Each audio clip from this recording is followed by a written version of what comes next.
mensahe ang kailangang marinig ng mga Aries sa buong taon ng 2025.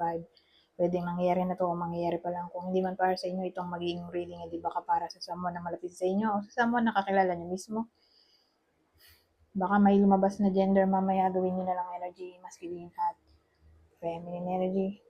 Pwede rin naman na huwag nyo nang pansinin ang gender. Hindi ko alam kung anong magiging reading, kung positive ba o negative.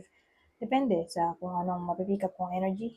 Kung hindi man mag-resonate sa inyo to, edi i-adjust nyo na lang ang video, hanapin nyo to. Kung hindi pa rin, edi dito na. Ito ang last deck.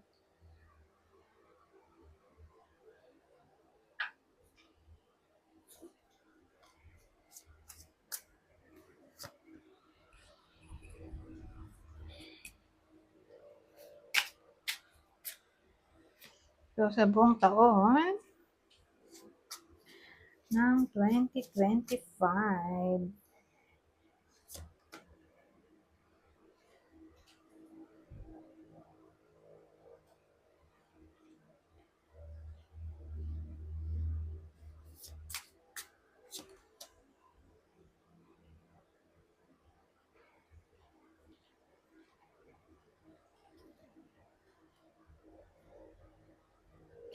ang dating kasi sa case na to, dito, sa deck na to, babae ang bida. Pwede rin naman sa lalaki, pero dapat introvert siya para mag-resonate sa kanya to. Pero kung hindi kayo ganon, hindi kayo babae, hindi kayo introvert, pumunta na kayo sa deck na to. Dahil baka hindi kayo maka-resonate. O pwede rin namang tumama to ang reading sa someone na malapit sa inyo. Babae. Kasi yung babae dito, ano siya, in relationship, wala siyang anak. Hindi rin kasal. Kung baga, gagabayan siya ng universe para makuha niya yung kanyang wish. Okay? So, paano niya makukuha yung wish niya? Obligahin siya ng universe na magtrabaho na magtrabaho. Kailangan niya mag-effort. Dodoblein niya yung kayod niya, ganon. So, yun yung magiging way ng universe para matulungan yung babaeng to na matupad ang kanyang minimithi sa buhay. So, bibigyan siguro siya ng isang katerbang pagsubok na mapipilitan yung babae magdoble kayod para matulungan siyang makuha ang kanyang minimithi. Okay? Ang bilis ng awili. Pupa nga tayo ng ibang detalye dito. The Magician.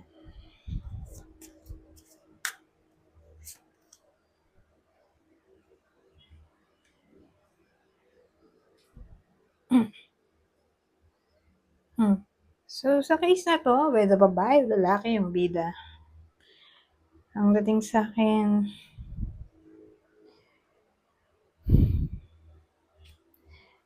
action ang iba sa inyo. Okay? At ang action ay para makapag-save ng money. O sabihin natin may talent sila, skill. Talent, skill, knowledge na pwede nilang pagkakitaan ba. Pero hindi ito kikita na walang teamwork. So, kailangan niya ng katib o partner. So, pag sama sila, nag-brainstorm, nag-work together, ayun, doon pa lang makukuha itong money na sinasabi ko. Pero to, pag Four of Pentacles, hindi siya ganun kalaki. Pero at least, magbubunga, di ba? Yung effort man lang, kaysa yung thank you lang yung award. Etong kikita naman eh. Hindi nga lang siya sasagad sa expectation ng iba sa inyo. So, ganun. Below sa expectation. Ganun. Ang dating, pero at least may pera. Yun ang mahalaga.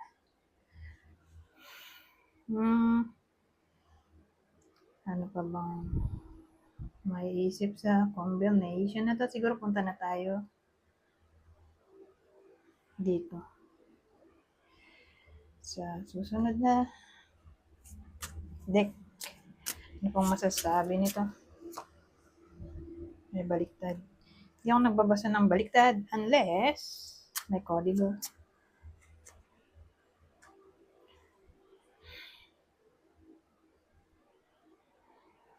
So, ano to?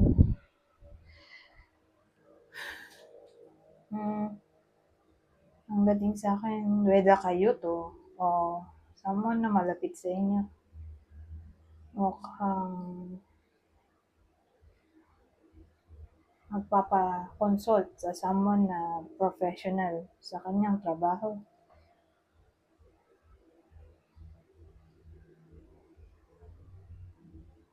Sabihin natin may kapamilya kayo na magkakasakit. Tapos ayun, magpapadoktor. May doktor kasi tayo dito eh.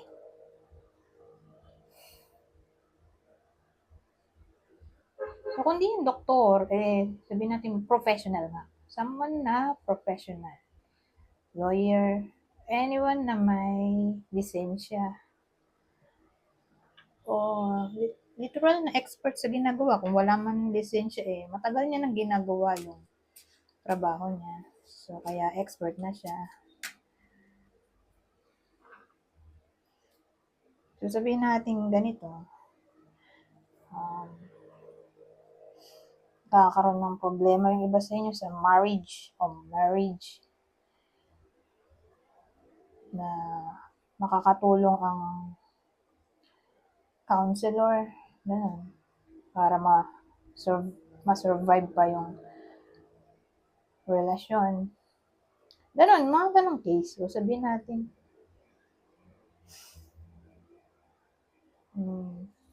pag may problema yung iba sa inyo, lalapit nga sa someone na professional, tulad nga ng lawyer o HR, kung sa trabaho ang problema.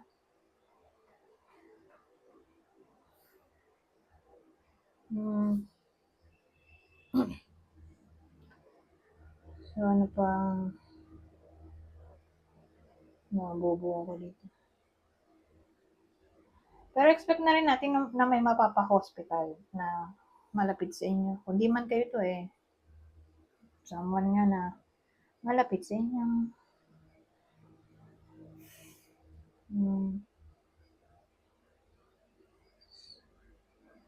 Ano pa ba?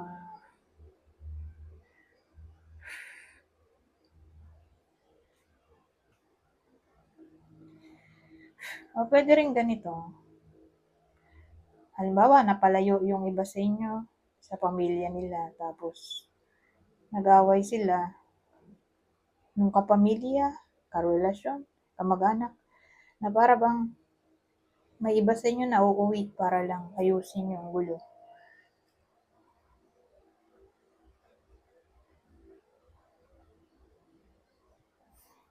Pero sabihin natin nangyari na to, may problema, nangyari na siya ng 2024. So, tingin ko maayos yan ng 2025. So, sabihin natin gulo sa lupa, inheritance, o kapamilya. Basta may away, gulo. Inheritance, kapamilya, kamag-anak. Maayos pa dito. Sa 2025. Pwede din dito yung kaibigan. Ay, dito na tayo sa huling deck. Ang masasabi nito.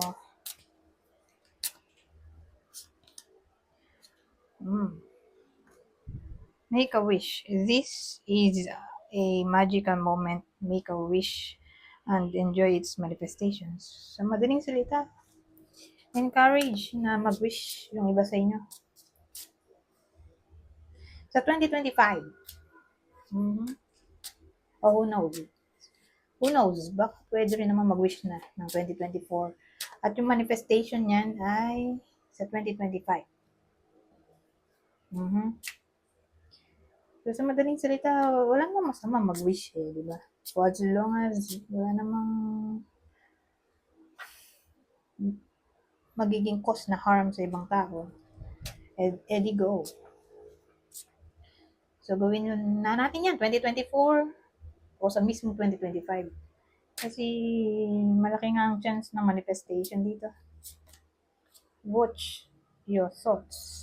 It's important to only think about what you desire, not what you fear. Sa madaling salita, huwag maging pessimistic. Baka kasi yun ang magkatotoo. O, di ba may manifestation tayo dito? Oh. So, careful what you wish for.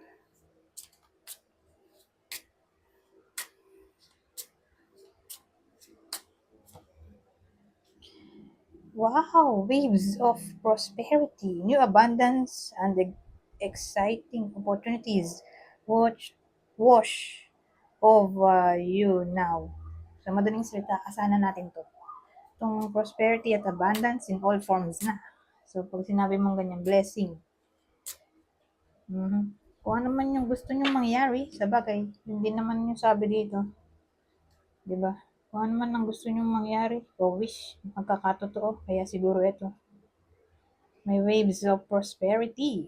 Kasi pag sinabi mong prosperity, abundance, hindi lang naman pera yan. Anything na dinidesire nyo. Okay? New love life, new work, magandang salary. So again, depende sa kung anong gusto nyo na magkukos ng happiness sa inyo.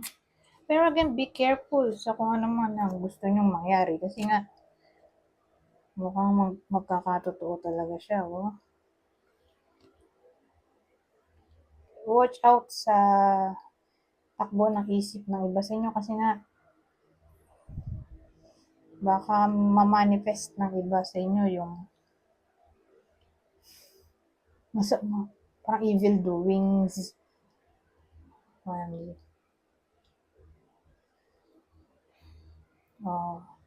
Something na pwede mag-cause ng harm sa ibang tao tapos hindi nyo na mabawi. Diba? May ganong case eh. Hindi nyo na mabawi yung naisip nyo. So, too late na. Anyways, hanggang dito na lang. Goodbye for now.